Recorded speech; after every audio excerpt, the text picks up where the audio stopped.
दोस्तों सलाम नमस्कार सत श्री अकाल। क्या हालचाल, कैसे हैं आप सब। उम्मीद करता हूँ यार आप लोग अच्छे होंगे, बढ़िया होंगे। दोस्तों क्या आप भी चमत्कार पर यकीन करते हैं? क्या आपको लगता है चमत्कार दुनिया में होता है? क्या आपको लगता है कई बार आपके आसपास ऐसी घटनाएं होती हैं जो एक बड़ी कहानी बन जाती है? अगर आपने सुना है तो ठीक है, नहीं तो आज मैं आपको ऐसी कहानी सुनाऊंगा जिसको सुनने के बाद आप यकीन मानिए आप चमत्कार को मानने लग जाएंगे। क्या आप यकीन कर सकते हैं एक बच्चा जो कि 4 साल की उम्र में अपने माँ और भाई से अलग हो गया, लेकिन 25 सालों के बाद उसकी दोबारा मुलाकात अपनी माँ से हो जाती है। दोस्तों आप अपने हाथों में रुमाल लेके बैठिए क्योंकि आज की वीडियो आपको बहुत इमोशनल करेगी। हो सकता है आपकी आंखों से आंसू भी छलक जाएं। लेकिन आज की वीडियो को शुरू करने से पहले मैं रिक्वेस्ट करूंगा प्लीज चैनल को सब्सक्राइब कर दीजिए, बेल आइकन प्रेस कर दीजिए और वीडियो को एंड तक देखिएगा बिना स्किप किए। दोस्तों आपको बता दूं इस कहानी में 3 कैरेक्टर्स हैं। एक का नाम है सरू, दूसरे का नाम है गुड्डू और तीसरी है इनकी माँ। कहानी की शुरुआत बंगाल के एक छोटे से शहर से होती है। एक ऐसा परिवार जो जैसे तैसे अपने दिन काट रहा था। जी हाँ, खाने के लिए ना तो ठीक अनाज था और ना ही सोने के लिए कोई अच्छा सा घर। एक खोली थी जिसमें सरू और गुड्डी की माँ खाना भी बनाती थी और यही तीनों सोते भी थे। एक्चुअली दिक्कत ये थी कि इन दोनों भाइयों के पिताजी एक्सपायर हो गए थे। वेल दोस्तों कहते हैं ना, चाहे आपके साथ कुछ भी क्यों ना हो जाए लेकिन आपके पेट को कोई मतलब नहीं है उन चीजों से। इसे बस अपने से मतलब होता है। दुनिया में चाहे कुछ भी हो जाए लेकिन पेट को भूख जरूर लगती है। दोस्तों सरू के घर की हालत बहुत खराब हो गई थी। इनकी माँ भी जॉब करती थी और साथ में 11 साल का भाई गुड्डू भी जॉब करता था।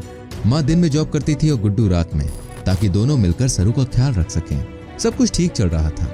अचानक एक दिन ऐसा आया कि सरू की माँ को नाइट शिफ्ट में जॉब पर जाना था। अब ऐसे में भाई को भी रात में निकलना था और माँ को भी।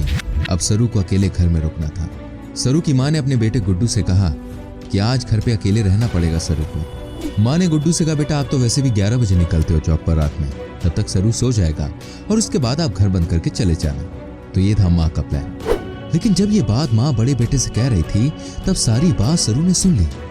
आप सोचिए 4 साल के बच्चे के लिए ये किसी डरावने पल से कम नहीं था। जैसे ही माँ रात को 8 बजे ड्यूटी पर निकली वैसे ही सरू के बड़े भाई ने सरू से कहा कि आप भी खाना खा लो और सो जाओ। लेकिन दोस्तों कहते हैं ना, जिंदगी में कुछ दिन ऐसे आते हैं जिसको हम कभी नहीं भूल पाते।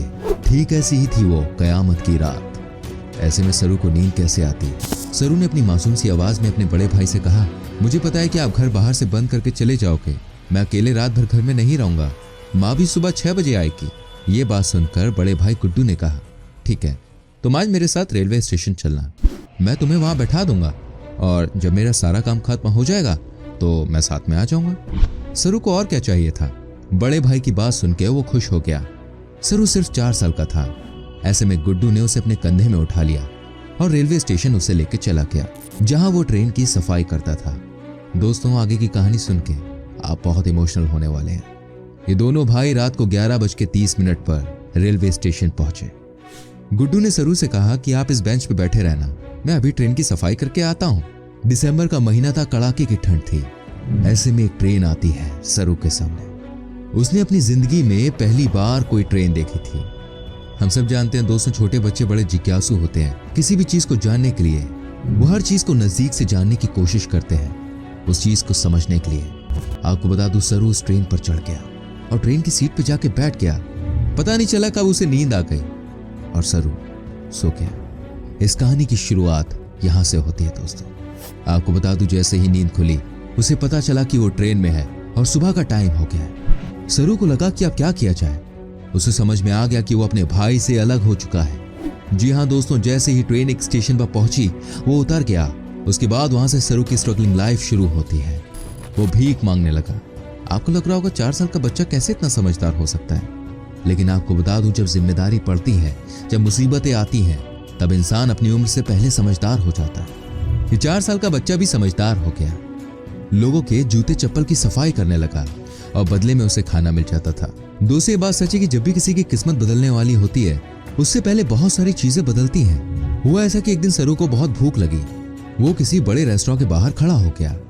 एक इंसान वहां खाना खा रहा था और सरू उसे लगातार देखे जा रहा था। ये बात उसने नोट कर ली इंसान ने। वो अपना खाना पैक करवा के बाहर निकला और सरू को पास बुलाया। उसने सरू से पूछा बेटा तुमने खाना खाया? सरू ने बड़ी मासूमियत से कहा नहीं, मैं सुबह से भूखा हूँ। उसने एक इंसान ने सरू को खाना खिलाया और आप जानते, और सरू से पूछा कि उसके मम्मी पापा कहाँ हैं। सरू ने उसे अपनी दर्द भरी कहानी सुनाई। ये वाकया तब का है जब सरू 4 से 5 साल का हो चुका था। उस इंसान ने सरू को कोलकाता के एक अनाथालय में भेज दिया। दोस्तों अब ध्यान से सुनिएगा कैसे सरू की किस्मत बदली। इसी बीच ऑस्ट्रेलिया के एक दंपत्ति को एक बच्चा गोद लेना था। वो इंडियन बच्चा ही चाहते थे। उनको सरू पसंद आ गया। वो सरू को ऑफिशियली अपने साथ ऑस्ट्रेलिया ले गए। आप सोचिए बच्चे की कहानी कहां से शुरू हुई और 6 साल की उम्र तक वो बच्चा ऑस्ट्रेलिया पहुंच गया। वहां पर सरू की अच्छे से देखभाल हुई। सरू बचपन से ही बहुत तेज था, हर बात को समझता था। ऐसे में दोस्तों ये कंप्यूटर इंजीनियर बन गया आगे चल के। ये एक दिन काम कर रहा था कि इसे अपनी माँ की याद आ गई। सोचिए दोस्तों 25 साल में पहली बार अचानक इसको अपनी माँ की याद आई। लेकिन समस्या ये थी कि सरू को कोलकाता के अलावा कुछ भी याद नहीं था। उसे लगा कि भाई मैं अपनी माँ को कैसे ढूंढूंगा, और अगर ढूंढ भी लिया क्या मेरी माँ मुझे पहचान पाएगी, क्या अभी तक वो जिंदा होगी। ये तमाम तरह के सवाल सरू के जहन में चल रहे थे। लेकिन उसने सोचा क्यों ना एक बार ट्राई किया जाए। वो रात भर गूगल मैप में अपने घर का पता लगाने की कोशिश करता। वो कहते हैं ना दोस्तों कि कोशिश करने वालों की कभी हार नहीं होती है, और वही चीज यहाँ देखने को मिली। सरू को वो पुल मिल गया जहाँ ये अपने बचपन के दिनों में खेला करते थे। सरू ने अपनी ऑस्ट्रेलिया वाली मम्मी को ये बात बताई। उन्होंने भी सरू को रोका नहीं। सरू मेलबर्न से कोलकाता के लिए निकल पड़े। दोस्तों जैसे ही अपने पुराने घर के पास पहुंचे, अचानक ही एक हाथ उसके कंधे पर आया। अब जानते हो वो हाथ किसका था? अब यकीन नहीं करेंगे, वो हाथ था सरू की माँ का। ये बात सच है, कोई भी माँ अपनी औलाद को नहीं भूल पाती है। उसकी आहट से उसको पहचान जाती है। कम से कम 10 मिनट तक ये दोनों एक दूसरे के गले लगे रहे। सरू ने कहा कि चलो माँ घर चलते हैं। दोनों घर के अंदर आए। सरू की पुरानी यादें सारी ताजा होने लगी। सरू ने कहा माँ गुड्डू भैया कहाँ हैं? दोस्तों जानते माँ ने क्या कहा? बेटा जिस दिन आप ट्रेन में खो गए थे ना, उस दिन गुड्डू की मौत हो गई थी। वो आपको ढूंढ रहा था पागलों की तरह रेलवे स्टेशन पर, और अचानक ये ट्रेन आई और उसको कुचल के चली गई। बेटा उस रात मैंने एक नहीं बल्कि अपने 2 बेटे खोए थे। माँ ये कह के बहुत बुरी तरह से सिसक सिसक के रोने लगी। माँ और बेटे ने एक दूसरे को जोर से गले लगाया। दोस्तों एक कहानी ऐसी है कि कोई भी इमोशनल हो जाए। आप बने रहिए हमारे संग दोस्तों, क्योंकि इस तरह की एक और कहानी मैं आपको सुनाने वाला हूं। दोस्तों एक कहानी है एक लड़की की जिसका नाम था डायना। ये बात आप जानते हैं कि हर पिता को अपने बेटे से ज्यादा अपनी बेटी से प्यार होता है, और यहाँ भी कुछ ऐसा ही हुआ।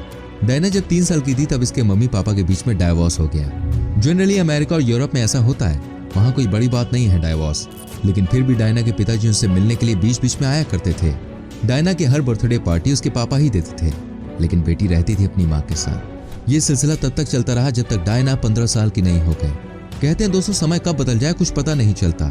इस कहानी में कुछ ऐसा ही देखने को मिलता है। जैसे ही लड़की 15 साल की हुई, वो उसका आखिरी बर्थडे था जब उससे मिलने के लिए उसके पापा आए, लेकिन उसके बाद वो कभी नहीं है। दोस्तों डायना के पापा डायना की मम्मी को मदद करते थे, फाइनेंशियली बहुत हेल्प की। इस तरह से उनका परिवार चलता था। लेकिन अचानक ही पापा कहीं खो गए। ना तो पैसे आ रहे थे और ना ही वो मिलने आ रहे थे। आप समझ सकते हैं कितनी बड़ी समस्या है डायना की मम्मी के सामने। होना क्या था आपको जानकर हैरानी होगी। डायना की सिचुएशन इतनी खराब हो गई कि वो अपने रिश्तेदारों के घरों में रहने लगी। बाद में डायना धीरे धीरे सेटल होने लगी। डायना को एक बात याद थी कि उसके पापा को फोटोग्राफी का बड़ा शौक था। बस फिर क्या होना था, वो शौक डायना के अंदर भी आ गया। वो भी फोटोग्राफर बन गई। कहते हैं ना वो बहुत अच्छी अच्छी फोटोज क्लिक करती थी। धीरे धीरे डायना बढ़िया पैसे कमाने लगी। बड़ा प्रोजेक्ट उनके हाथ लग गया जिसमें अमेरिका के तमाम शहर में जाकर भीख मांगने वालों की तस्वीरें निकालनी थी। इन्होंने 1000 से ज्यादा फोटो निकाली और कहीं ना कहीं डायना बहुत दुखी थी। उसे ऐसा लग रहा था कि उसके पिताजी एक झूठे इंसान थे। वो कभी भी उससे प्यार नहीं करते थे। वो कभी उसकी माँ को पसंद नहीं करते थे। शायद यही वजह थी कि वो दोबारा कभी मिलने नहीं आए, ऐसा डायना सोचती थी। डायना को लगता था शायद उसकी किस्मत अच्छी नहीं थी, इसलिए एक फ्रॉड पापा उसकी जिंदगी में आए। वो ऐसा सोच ही रही थी कि अचानक एक भिखारी की तस्वीर उसकी नजरों के सामने आई। उसने गौर से देखा तो वो उसे देख के रो पड़ी। हजारों भिखारियों की तस्वीर डायना ने निकाली थी और उसमें से एक उसके पिताजी भी थे। लेकिन अब वो अपने पिताजी को कहाँ ढूंढती? पिक्चर थी, लेकिन इस बात को 2 साल बीत चुके थे। कहते हैं ना जहां चाह होती है वहां राह होती है। डायना ने ठान लिया कि वो अपने पिताजी को ढूंढेगी। डायना जो इतनी बड़ी फोटोग्राफर बन गई थी, ये आदत भी उसके पिताजी ने ही डाली थी फोटोज के। डायना ईश्वर से यही कह रही थी कि हे भगवान बस एक बार मेरे पापा मिल जाएं। कई दिन बीत गए लेकिन डायना को पापा नहीं मिले। बड़ा सवाल था वो जिंदा भी है या नहीं। लेकिन एक दिन डायना अपने पिताजी से मिल गई। पिताजी की हालत बहुत खराब थी। उसके पिताजी अपने आप से ही बोलते रहते थे। उनको कोई बीमारी हो गई थी। जब डायना अपने पिताजी के पास गई तो पिताजी अपनी बेटी को नहीं पहचान पाए, लेकिन डायना को पता था अपने पिता को कैसे ठीक करना है उसने अपने पिताजी को कैमरा दिया ताकि पुरानी यादें ताज़ा हो जाएं। वक्त के साथ उनके पिताजी ठीक हो रहे थे, लेकिन अचानक उनको हार्ट अटैक आ गया। डायना ने उस मुश्किल स्थिति में अपने पापा को नहीं छोड़ा। वो हॉस्पिटल में अपने पापा के साथ रहती थी। धीरे धीरे पिताजी को याद आने लगा, ये मेरी बेटी है। डायना ने एंड में मास्टर स्ट्रोक खेला। उन्होंने अपने पिता को एक कैमरा गिफ्ट किया जो उनके पिता ने उनको 15th बर्थडे पर दिया था। जब पापा ने कैमरे को देखा तो बेटी को गले लगा लिया। अब समझिए बेटी ने अपने पापा के बारे में क्या सोचा था और अंत में क्या हुआ। कई लोगों ने कहा भी कि भाई आपके पापा ने दूसरी शादी कर ली है, लेकिन सच्चाई ये थी कि वो मेंटली इल थे। दोस्तों, किसी के ऊपर इल्जाम लगाना बहुत आसान काम है, लेकिन किसी को समझना बहुत मुश्किल काम। दुनिया को सिर्फ आग लगाना आता है, आप उसके चक्कर में ना पड़े। आप उस पर यकीन करें जो सच हो। अगर वो अपने पिताजी को गलत मान लेती तो क्या कभी वो उनसे दोबारा मिल पाती? नहीं। याद रखिए, कोशिश करने वालों की कभी हार नहीं होती। उम्मीद करता हूँ ये दोनों कहानियां आपको अच्छी लगी होंगी। प्लीज वीडियो लाइक करें, शेयर करें, चैनल सब्सक्राइब कीजिए, बेल आइकन प्रेस कीजिए, क्योंकि आपके इस छोटे से काम से हमें बहुत मोटिवेशन मिलता है। मिलूंगा आपसे अगली वीडियो में, तब तक के लिए अपना ख्याल रखिए। Bye bye.